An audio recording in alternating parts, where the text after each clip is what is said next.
Louvado seja nosso Senhor Jesus Cristo, para sempre seja louvado. São José, rogai por nós. Nossa Senhora do Perpétuo Socorro, rogai por nós. Meus irmãos, minhas irmãs, hoje nós estamos bem acompanhados, né? Não deixando sempre de falar que Nossa Senhora está com a gente desde a imagem de Nosso Senhor do Perpétuo Socorro, desde o início da Quaresma, né? Vamos continuar com essa imagem, com esse olhar lindo de Nossa Senhora, olhando para você. Se você for observar o chinelinho que está caindo de Nosso Senhor, né? Ele suspende o pé. Isso quer dizer o seguinte, que ele se preocupa com a conversão das pessoas, não quer perder ninguém, entendeu? Então hoje nós estamos bem acompanhados. O Evangelho muito rico, a primeira leitura também muito rica, que vai falar sobre o profeta Jonas, né? Jonas capítulo 3, de 1 a 10. A palavra do Senhor foi dirigida a Jonas pela segunda vez. Levanta-te e põe-te a caminho da grande cidade de Nínive e anuncia-lhe a mensagem do Senhor. Jonas pôs a caminho na grande cidade, conforme a ordem do Senhor. Ora, Nínive era uma cidade muito grande. Era necessário 3 dias para se atravessar.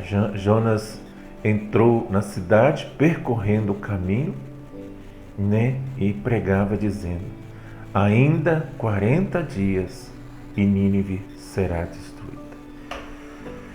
Meus irmãos, minhas irmãs, os ninivitas, eles eram conhecidos, né, pela crueldade que tratavam os guerreiros, né? Não sei por que está baixo assim. O gato pede para colocar assim, né? Mas vamos lá.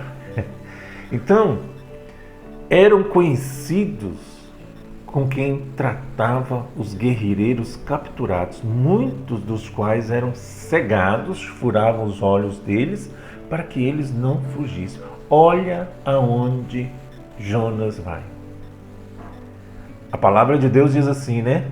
Jesus diz assim: ide por todo mundo e pregai o Evangelho. Foi isso que Jonas fez. Então Jonas, lá em Jonas 1, né? 2 diz assim: levanta-te, vai a Nínive, a grande cidade, e profere contra ela os teus oráculos, porque a sua iniquidade chegou à minha presença. Jonas pôs a caminho, mas numa direção contrária àquilo que Deus havia ordenado. Então Jonas seguiu na direção oposta estabelecida por Deus. E o que aconteceu? Como disse seu Zé, deu com os burros na água, né? Na água. Ele foi capturado, ele entrou dentro de uma barca e o capitão olhando para ele falou: rapaz, depois que você entrou aqui o negócio começou a desvandar. Jogou ele para dentro do mar, foi engolido por uma baleia, né? Uma baleia, um grande peixe, e no ventre da baleia, no ventre do peixe, Jonas decide a sua vida de seguir o mandato, o Deus, né? Mas uma coisa interessante, que tem pecados que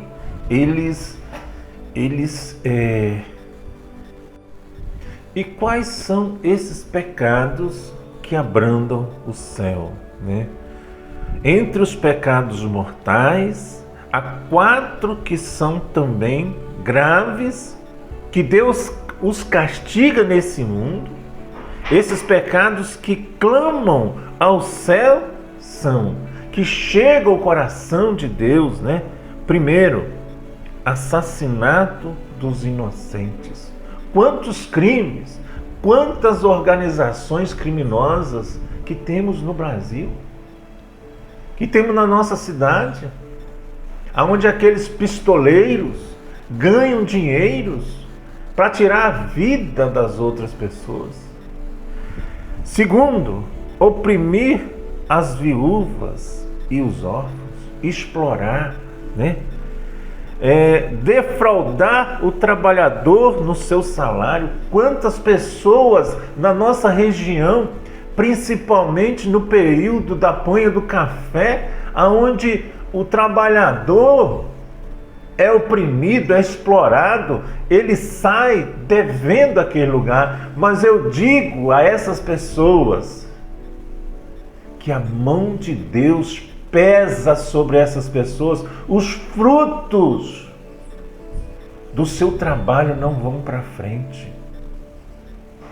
Então, oprimir, lá na carteira está assinado um salário mínimo e a pessoa vai lá e paga metade do salário.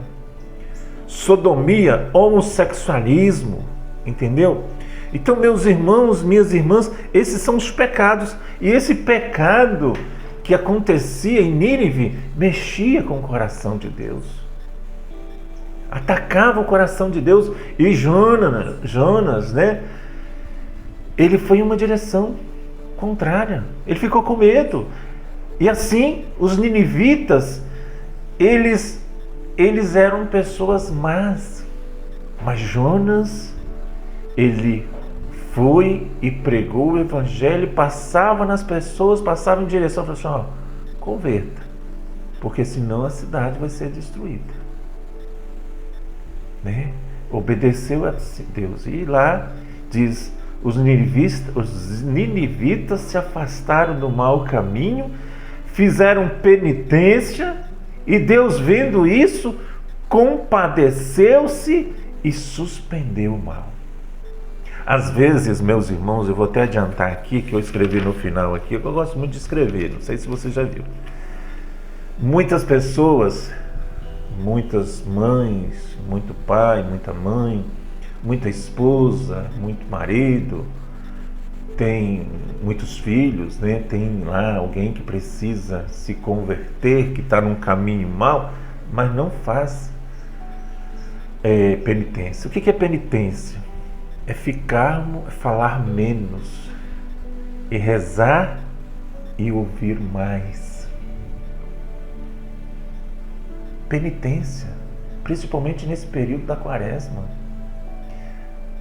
Falar menos e ouvir mais, né? Obter-se de carnes, de bebidas alcoólicas, visitar alguém, fazer uma cesta básica, visitar alguém, esmola, oração e jejum. As armas, né? Nesses 3 períodos. Então, eles fizeram penitência. O que aconteceu? Mudou. Você quer a conversão da sua família e você não faz nada? Entreguei para Deus. O entregar para Deus, para muitas pessoas, é parar de rezar pelo filho que está no mundo do crime, que está na drogadição, que está na prostituição. Entreguei para Deus esse marido, não tem jeito não, mas é fofoqueira, é fofoqueiro, fica falando do marido, fica falando da esposa, fica falando do pai, da mãe, dos filhos, e não fala para Jesus. Então, meus irmãos, os ninivitas estão aqui com a gente. Falamos dos nossos para todos, mas não falamos para Jesus. Quer a conversão? Faça como os ninivitas, né? Fizeram penitência, fizeram jejum, deram esmolas, poderíamos dizer. Então, eles se afastaram do mal, porque eles se arrependeram e fizeram penitência diante de Deus. Nós também, meus irmãos, minhas irmãs, precisamos fazer penitência, né?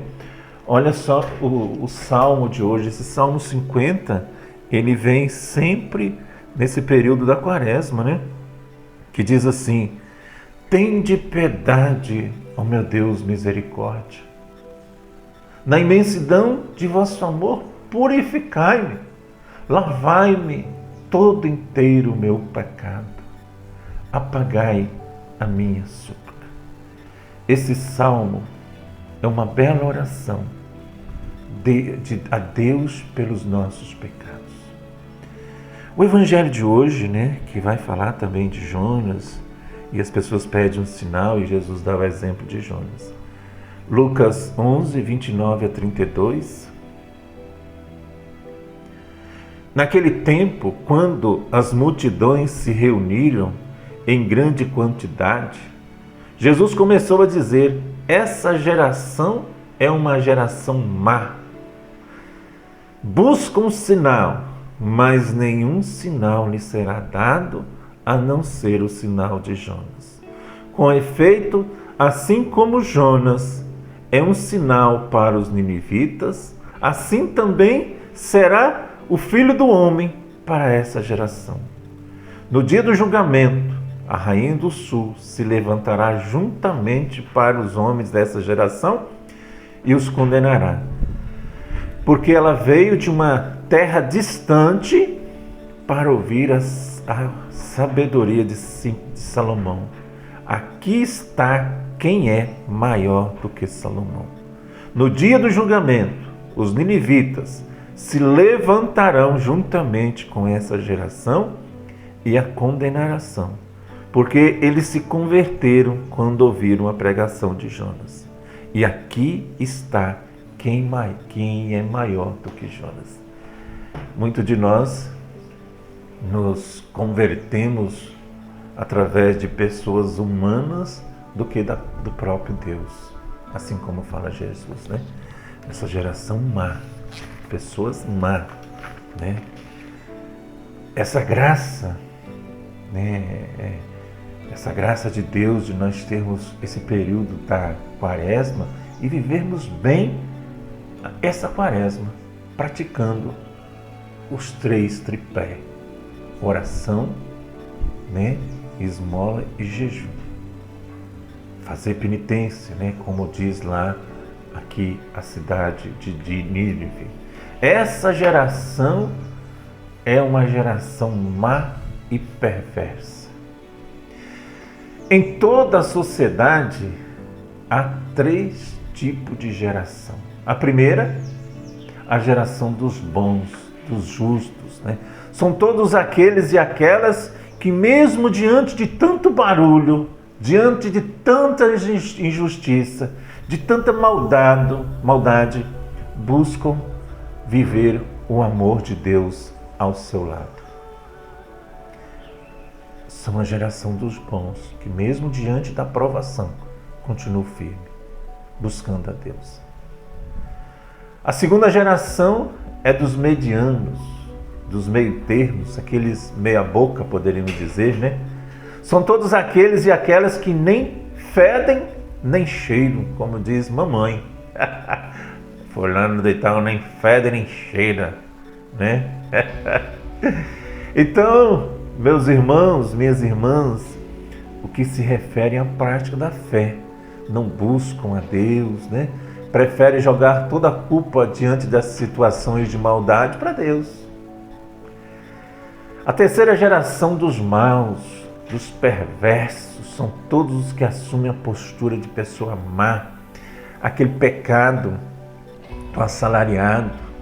O cara lá no interior, ele vai até na celebração no domingo ou no sábado, mas durante a semana ele explora o trabalhador.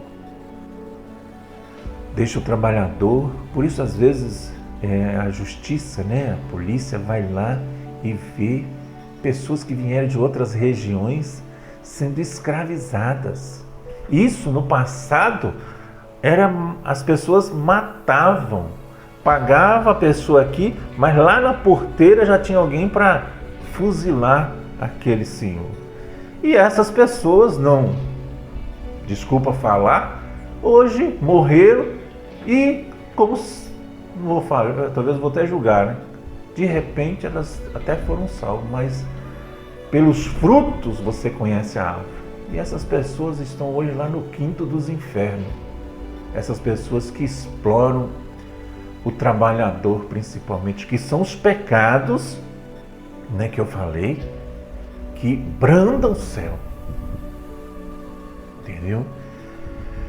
Jesus aponta uma maldade que nos leva à condenação. A falta de vontade de se converter. Quanto de nós que hoje estamos nas igrejas e não nos convertemos, né? Quantas quaresmas a gente faz penitência, confessa e continuamos a mesma coisa, talvez até pior. Até pior. Então essa maldade, a falta de conversão. Muitas pessoas pedem sinais, mas não querem fazer nada com o sinal que Deus já está fazendo. Muitas pessoas acham, não tem nada contra, né? Eu tenho meus escapulários, tenho minhas imagens, né? Essa imagem linda. Mas às vezes elas acham que talvez por você colocar um cordãozinho com a imagem, ter uma imagem de Nossa Senhora em casa, fazer, né, usar o véu, comungar de joelho, se não tiver intimidade com Deus, isso aí para nada serve, sabia? Mas é fazer a vontade de Deus. Então, Jonas entrou na cidade e pregou, caminhou um dia inteiro dizendo: dentro de 40 dias Nínive será destruída. E os ninivitas passaram a crer em Deus e começaram a fazer penitência pelos seus pecados, como eu disse lá no início. Penitência, falar menos. Comece a fazer isso. Comece a falar menos, ouvir mais, né? Nós só temos uma boca e 2 ouvidos, né? Falar menos, rezar e ouvir mais, obter-se de carne, bebidas, visitar e levar algum alimento a alguém, visitar, ir ao Santíssimo, procurar participar da Santa Missa todos os dias. Aí você vai ver que a transformação dos nínives pode acontecer na transformação dos nínives da sua família. De repente a senhora prega muito dentro da sua casa, pede para ir para a igreja, mas não dá testemunho de vida, né? Não dá testemunho de vida. Jesus aponta uma maldade que nos leva à condenação, a falta de vontade de se converter. Muitos pedem sinais, mas estão cheios de sinais de muitas curas. Amém? Que Deus te abençoe, que Deus te ilumine, que Deus caminhe com você. Em nome do Pai, do Filho, do Espírito Santo. Amém.